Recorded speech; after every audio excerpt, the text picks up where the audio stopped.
Olá a todos, hoje venho falar-vos sobre insegurança no amor.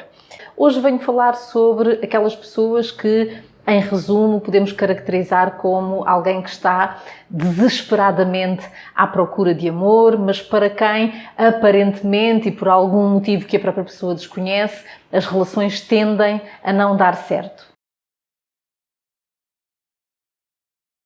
Acha que se encaixa neste padrão, isto é, sente-se de forma sistemática à procura de um grande amor, de um amor que o ou a preencha, mas de alguma maneira isso tende efetivamente a não acontecer e, pelo contrário, tende a colecionar relações falhadas, normalmente associadas a muito sofrimento, quer durante, quer depois do fim da relação? Se é esse o seu caso, este vídeo é para si. A maior parte das pessoas desconhecem que existem diferentes padrões relacionais, no fundo, diferentes formas de amar. A maior parte das pessoas não sabem qual é o seu próprio padrão de vinculação amorosa, isto é, a forma como habitualmente estão numa relação, e tampouco sabem também qual é o padrão relacional, no fundo, da pessoa ou dos parceiros com quem já se relacionaram. Aquilo que eu espero é que este vídeo traga aqui, no fundo, uma alavanca para o crescimento pessoal, para o autoconhecimento e, no fundo, para que quem está desse lado possa sentir mais poder pessoal em relação ao seu futuro. Possa encontrar aqui algumas pistas relativamente aos motivos pelos quais efetivamente as relações não têm dado certo e, porventura, algumas ferramentas para que no futuro possam romper com esse padrão inseguro, com esse padrão ansioso. Então, o que é que caracteriza, no fundo, estas pessoas que habitualmente se sentem tão inseguras nas suas relações? A primeira grande característica é aqui um grande desejo de intimidade. As pessoas que se encaixam num perfil de vinculação mais seguro, que tendem a sentir-se confiantes nas suas relações, também buscam normalmente muita intimidade na relação. Não existe, nesse vínculo seguro, nas pessoas mais seguras, tanta ansiedade quanto existe efetivamente nestas pessoas que se encaixam neste perfil mais ansioso. Aquilo que acontece é que esta busca pela intimidade, este desejo de construir uma relação romântica íntima é muitas vezes, e sobretudo aqui logo no início da relação, um desejo que é excessivo, que é percepcionado pelo companheiro ou pela companheira como efetivamente too much, é demasiado. Estas pessoas tendem a sentir-se profundamente infelizes quando não estão numa relação romântica, é como se sentissem incompletas. Ao contrário daquilo que acontece com uma pessoa segura, que também busca uma relação, que sabe que é mais feliz se tiver ao seu lado alguém que ame, alguém que deseje, mas que tende a não se sentir incompleto ou incompleta. Outra grande característica das pessoas que se encaixam neste perfil é o medo de dizerem aquilo que sentem, dizerem aquilo que as incomoda. Pelo contrário, aquilo que acontece é que nestes casos a pessoa tende a guardar para si, tende a não dizer nada, claro está, na maior parte das vezes com medo ou pânico de perder a pessoa que está ao seu lado. Às vezes aquilo que acontece é que, como estas pessoas não falam sobre aquilo que as incomoda, tendem a fazer aqui alguns jogos psicológicos. Um desses jogos psicológicos é, por exemplo, aqui o tratamento do silêncio, isto é, basicamente a pessoa está incomodada, está aborrecida com alguma coisa, mas amua, ou seja, não diz nada, não verbaliza aquilo que está verdadeiramente a incomodá-la ou a incomodá-la, mas ao mesmo tempo não consegue assumir uma postura totalmente doce, carinhosa e assumir uma postura, pelo contrário, mais seca, mas sempre numa tentativa de que seja o outro, no fundo, a adivinhar aquilo em que está a pensar, aquilo que está a sentir. Também por terem muito medo de perder a relação, de perder a pessoa de quem gostam, estas pessoas podem fingir muito, isto é, podem assumir muitas vezes comportamentos que não são,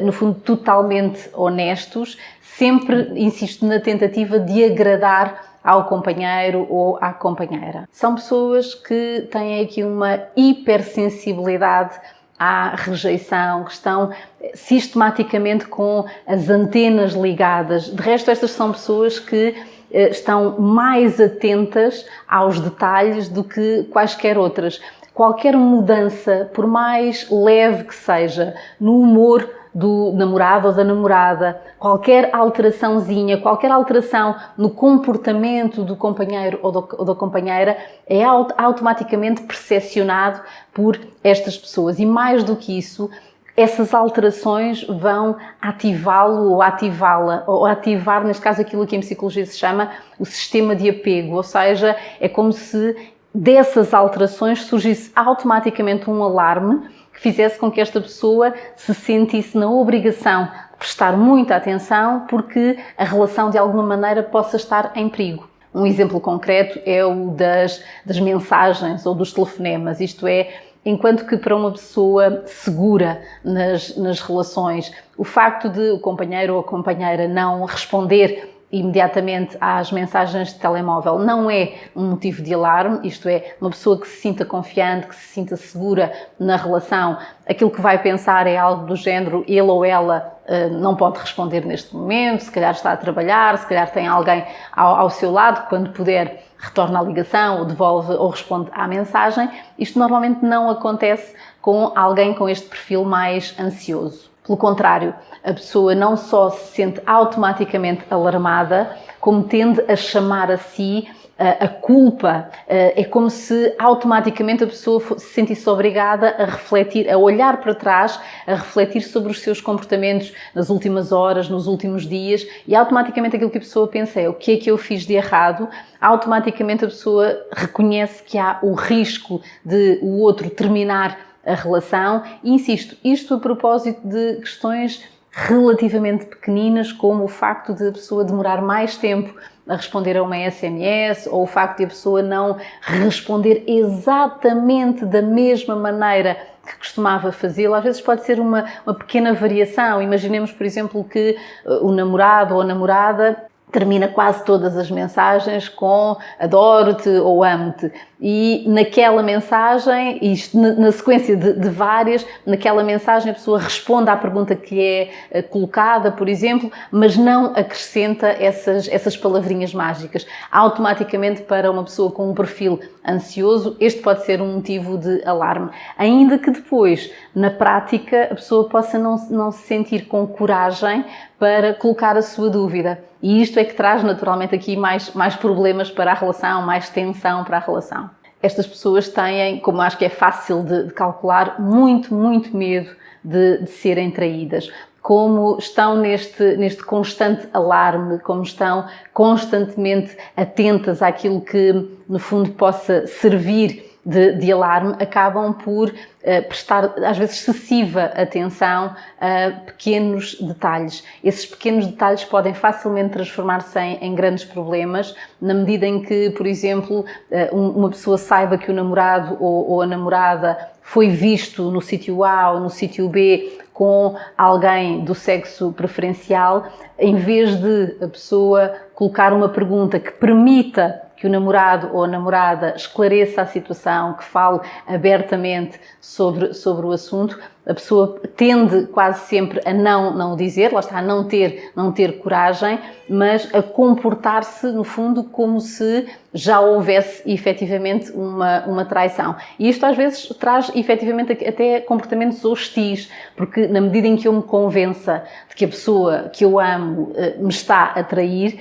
ser-me-á impossível tratá-lo ou tratá-la exatamente da mesma maneira. E, portanto, aquilo que vai acontecer é que eu posso tratar mal esta pessoa, porque acho que ele ou ela me está a trair, e aquilo que vai acontecer é que eu vou arrancar desta pessoa de quem eu gosto comportamentos de igual hostilidade. E, portanto, é um bocadinho como se eu acabasse por confirmar que ele ou ela já não é efetivamente a mesma pessoa, já não está a tratar-me de forma idêntica, e como se eu confirmasse, no fundo, aqui as minhas piores expectativas. Em psicologia há um termo para descrever aquilo que faz com que estas pessoas estejam sistematicamente aqui nestes níveis de ansiedade tão elevados, e que são as estratégias de ativação. Estas estratégias de ativação, estes comportamentos muito obsessivos também, não são propriamente uma escolha consciente. Pelo contrário, são processos que estão muito automatizados, que acontecem de uma forma muito inconsciente,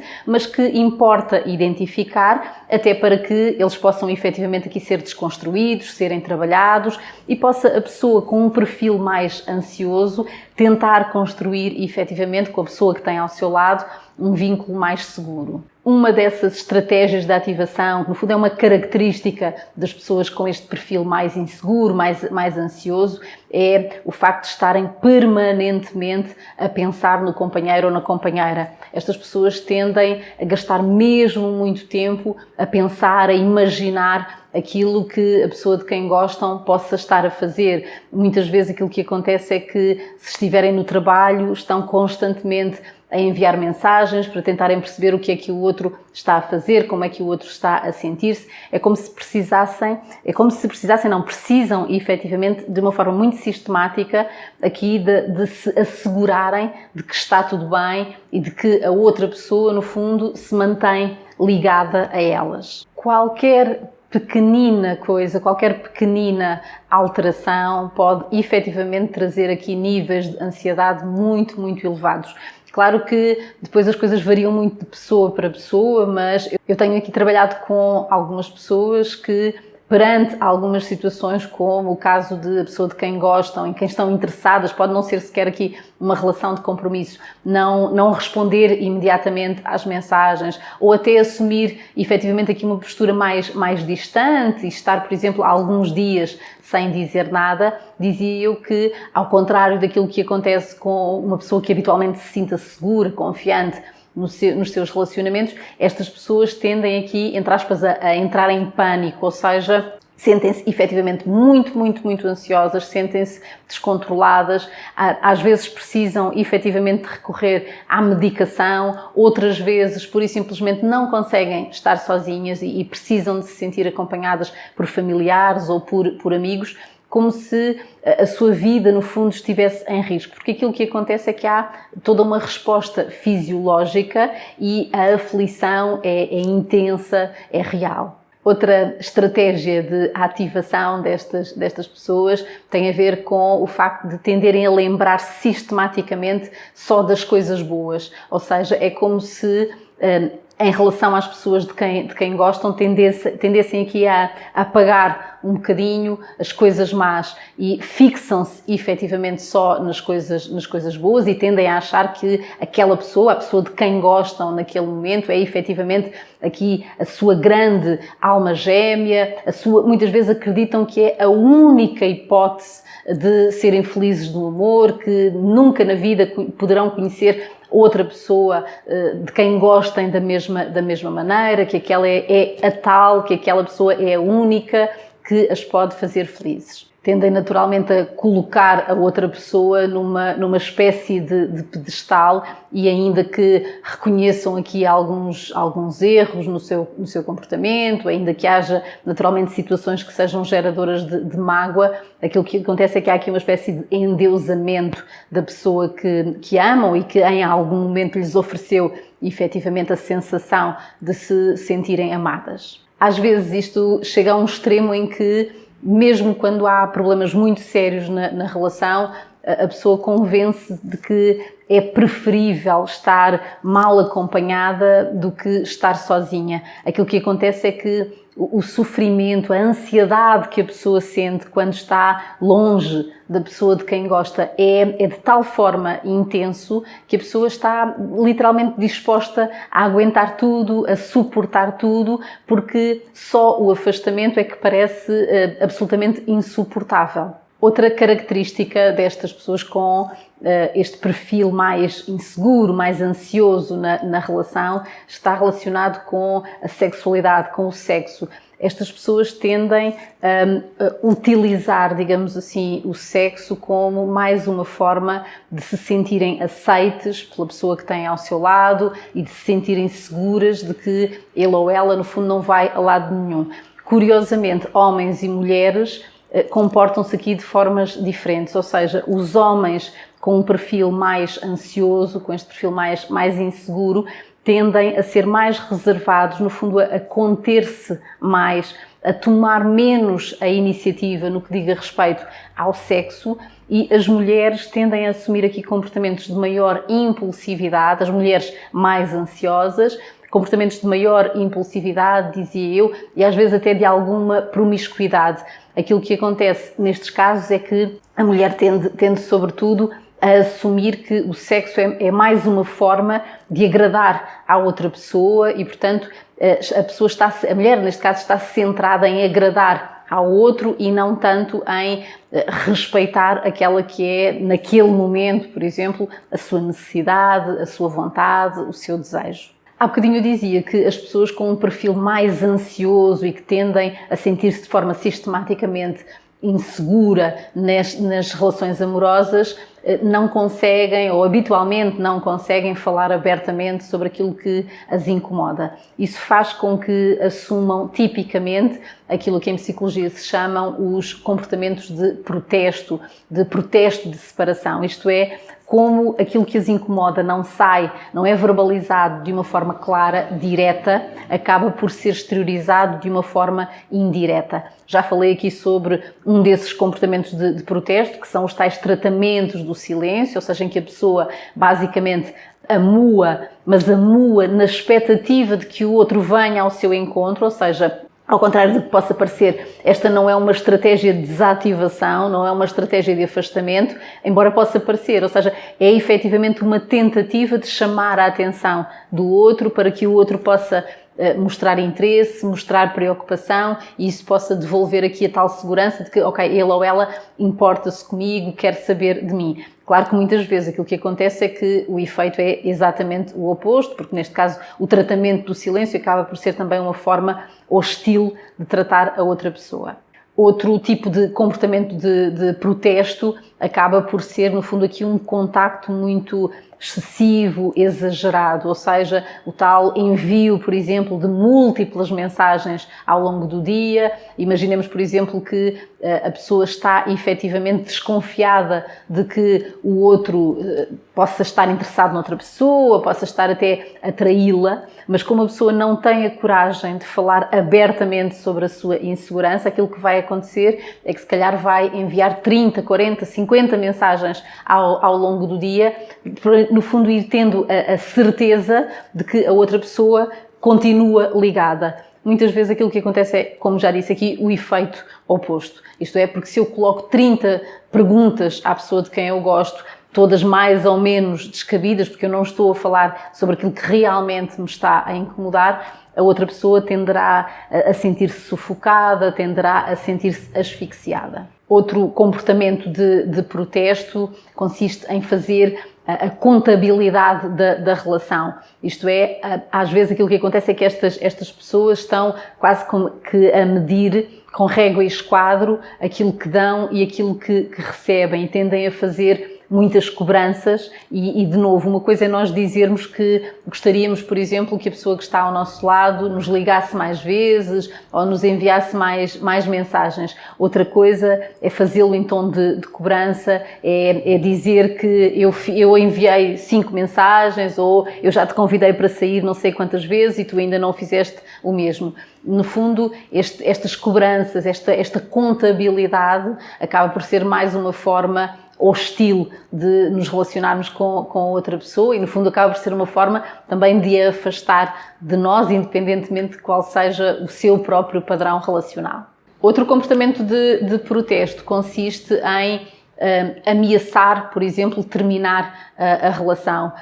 Isto não acontece sempre, aliás, nenhum destes comportamentos acontece com todas as pessoas que tenham um perfil mais ansioso, mas é algo muito comum, é algo relativamente típico, ou seja, no fundo, a pessoa ameaça terminar a relação, porque a pessoa sente-se de facto aqui insatisfeita de alguma maneira, sente-se insegura, mas como não é capaz de falar abertamente sobre os seus medos, sobre a sua vulnerabilidade, é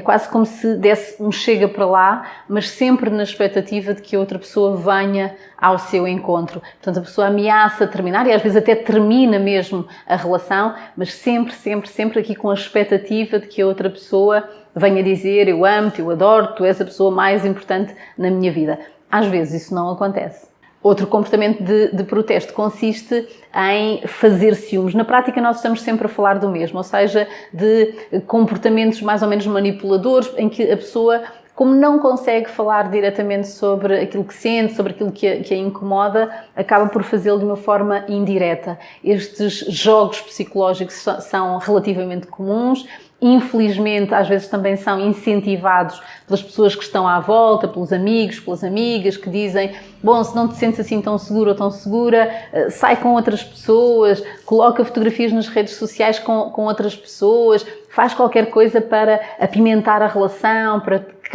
causar ciúmes. Ora, como eu acho que é fácil de calcular, isto nem sempre produz propriamente aqui um efeito muito positivo, porque, de novo, não são os sentimentos reais, não são as emoções verdadeiras que estão a ser exteriorizadas, e, pelo contrário, este acaba por ser mais um comportamento hostil que pode, efetivamente, afastar a outra pessoa mais do que aproximá-la de nós. Curiosamente, paradoxalmente, as pessoas com este perfil tão ansioso, que buscam tão desesperadamente uma relação de compromisso, tendem a cair aqui numa armadilha muito comum, que é de se relacionarem muitas vezes, muito mais vezes, com as pessoas que têm um perfil evitante, ou seja, com as pessoas que, de uma maneira geral, hipervalorizam a sua independência, a sua autonomia, e que têm até alguma aversão a relações de muita intimidade, a relações de compromisso. Então, por que será que isto acontece? Isto é, porque é que é efetivamente tão comum que as pessoas com um perfil ansioso se relacionem exatamente com as pessoas que não buscam a mesma coisa? A resposta é relativamente simples. Aquilo que acontece é que estas pessoas com um perfil mais evitante tendem a estar mais frequentemente no mercado. Isto é, as pessoas com um perfil evitante são, como eu dizia há bocadinho, pessoas que evitam níveis muito elevados de intimidade, que tendem até, ou podem ter alguma aversão a relações sérias, relações de compromisso, e tendem por isso a ter relações mais curtas. Ora, como têm relações mais curtas, voltam mais vezes, no fundo, a estar solteiras, e voltam mais vezes aos sítios onde habitualmente nós podemos conhecer outras pessoas, tal e qual como as pessoas com um perfil ansioso. No entanto, as pessoas com um perfil ansioso, precisamente porque se ligam, porque se entregam, e mesmo quando não há propriamente ainda uma relação muito séria para a outra pessoa, a pessoa que tem um perfil ansioso está ligada, ou seja, ainda gosta. Por exemplo, às vezes aquilo que acontece é que há uma amizade colorida, por exemplo, entre alguém com um perfil ansioso e alguém com um perfil evitante, e aquilo que acontece é que esta pessoa com o perfil ansioso não tem ainda nada sério, não tem nenhuma certeza, mas ela está lá, ela está a entregar-se à relação, e por isso não está a sair, não continua a sair. Mesmo que tenha convites de outras pessoas, o seu pensamento está com a pessoa de quem gosta. Enquanto que esta pessoa com um perfil mais evitante, precisamente porque não quer comprometer-se, porque não quer entregar-se a uma relação séria, se calhar até tem esta amizade colorida, mas isso não a inibe, ou não o inibe, de continuar a sair, de continuar no fundo, a conhecer outras pessoas. E é sobretudo por isto que é tão frequente que as pessoas com este perfil mais ansioso tendam aqui a cair nesta armadilha de voltarem a relacionar-se com pessoas com um perfil que basicamente não consegue preencher as suas necessidades. Aquilo que acontece quando um ansioso conhece um evitante é que inicialmente há efetivamente uma aproximação, porque as pessoas que têm um perfil mais evitante acreditam que estão à procura de uma relação. Aquilo que acontece é que inconscientemente há efetivamente a tal aversão ao drama, à intimidade profunda, ao compromisso, e, portanto, quando um evitante se aproxima de um ansioso, até pode assumir aqui uma postura muito galanteadora, até pode cortejá-lo, pode oferecer-lhe muita atenção, porque na prática ainda não há nada, ou seja, aquela pessoa ainda não está conquistada, ainda não há intimidade. À medida que o evitante se vai aproximando, quando o ansioso se aproxima, se entrega, o evitante percebe que há ali muita proximidade e tende a afastar-se. Ora, este afastamento vai ativar o sistema de apego da pessoa com um perfil ansioso, ou seja,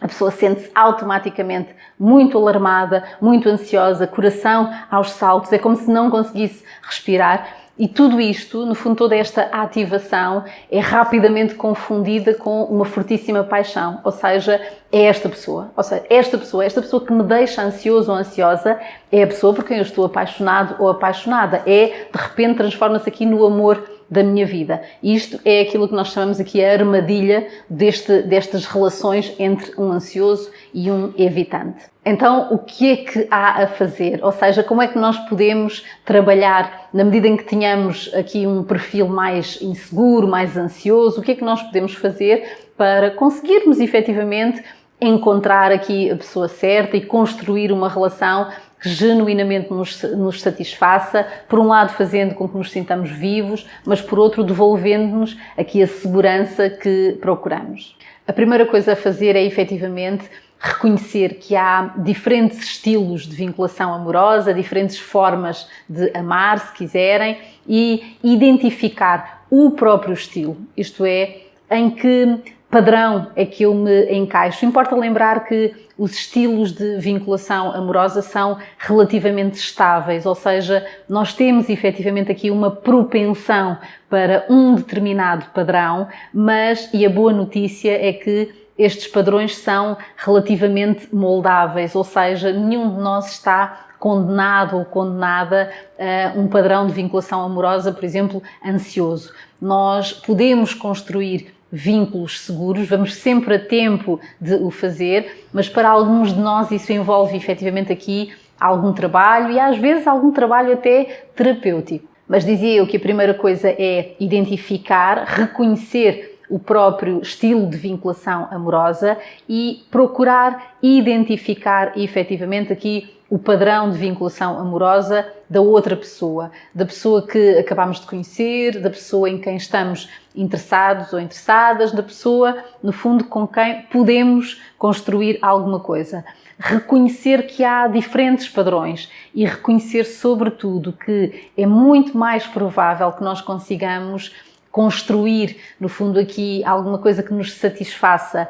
com alguém, por exemplo, com um vínculo mais seguro, com um padrão de vinculação mais seguro, é meio caminho para que, no fundo, a própria seleção possa ser mais criteriosa. Na prática, aquilo que acontece com as pessoas com este padrão mais ansioso é que a própria escolha acaba por dificultar, às vezes por impedir qualquer hipótese de a relação dar certo. Isto é, se eu busco uma relação de intimidade e se tendo de forma sistemática a relacionar-me com pessoas com aversão ao compromisso e à intimidade, é evidente que eu vou colecionar histórias de sofrimento, eu vou colecionar histórias de desamor. Outra coisa que qualquer um de nós pode fazer é um inventário da relação. Esta é uma ferramenta que eu utilizo muito aqui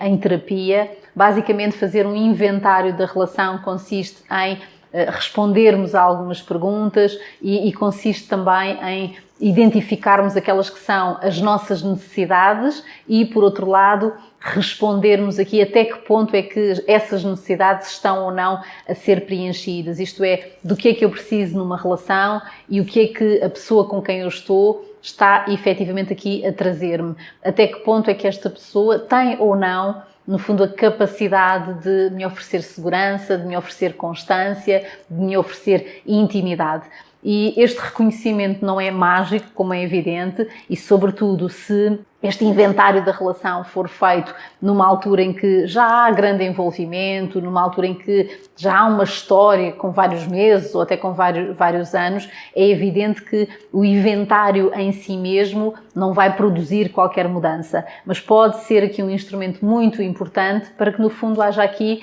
uma consciencialização daquilo que nós queremos, daquilo de que nós precisamos e daquilo que nós estamos efetivamente a receber numa relação. Outra coisa que é importante fazer é identificar, reconhecer as estratégias de ativação, as estratégias de desativação, ou seja, quais são os comportamentos que a pessoa ansiosa está efetivamente a ter na relação e que são comportamentos em busca da intimidade, mas que tendem a ser negativos, que tendem a ser destrutivos, e por outro lado reconhecer porventura no comportamento do companheiro ou da companheira as tais estratégias de desativação que funcionam exatamente no sentido inverso, ou seja, são comportamentos que muitas vezes acontecem de uma forma automática, de uma forma inconsciente, não intencional, mas que são estratégias que a outra pessoa assume efetivamente para se manter à distância. Aprender a reconhecer, no fundo, as estratégias de ativação, as estratégias de desativação, pode ser importante, de novo, para perceber aquilo que é para nós e aquilo que não é para nós. Outra coisa fundamental, manter uma comunicação aberta, franca, clara, ou seja, eu comecei por dizer que as pessoas com maior insegurança no amor e que tendem aqui a colecionar histórias de fracasso, sentem normalmente muita dificuldade em falarem abertamente sobre aquilo que sentem, sobre aquilo de que precisam. Isto pode e deve ser trabalhado. No fundo, monitorizarmos aqui os nossos sentimentos e as nossas necessidades e prestarmos atenção à forma como estamos ou não estamos a dar voz àquilo que sentimos, àquilo que queremos saber. Às vezes é algo tão simples quanto a pessoa de quem gostamos, por exemplo, não estar a tratar-nos de uma forma constante, não estar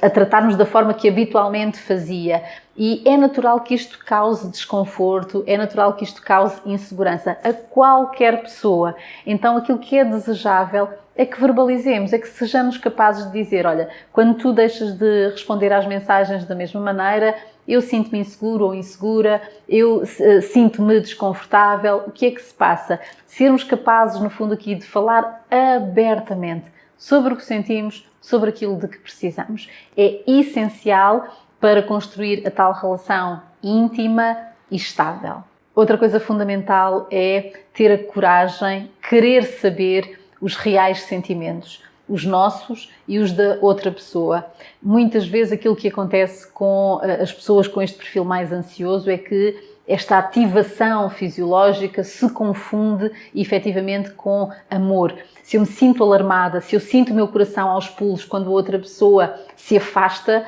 eu convenço-me automaticamente de que estou apaixonada. É evidente que há aqui alguma atração, é evidente que há claramente aqui uma ativação, mas importa que eu pare para reparar nos meus reais sentimentos. Eu estou apaixonada por esta pessoa, eu estou ansiosa, eu estou ativada. E por outro lado, querer mesmo saber o que é que a outra pessoa sente por mim. Ou seja, se eu tenho dúvidas, se o comportamento da outra pessoa não é constante, é importante que tenhamos a coragem de o ou a confrontar. E confrontar não é em luta, não é com hostilidade, é querer saber. É querer saber com o que é que podemos contar, é querer saber se aquela pessoa, no fundo, quer ou não o mesmo que nós. Depois, claro que, na medida em que queiramos mesmo construir uma relação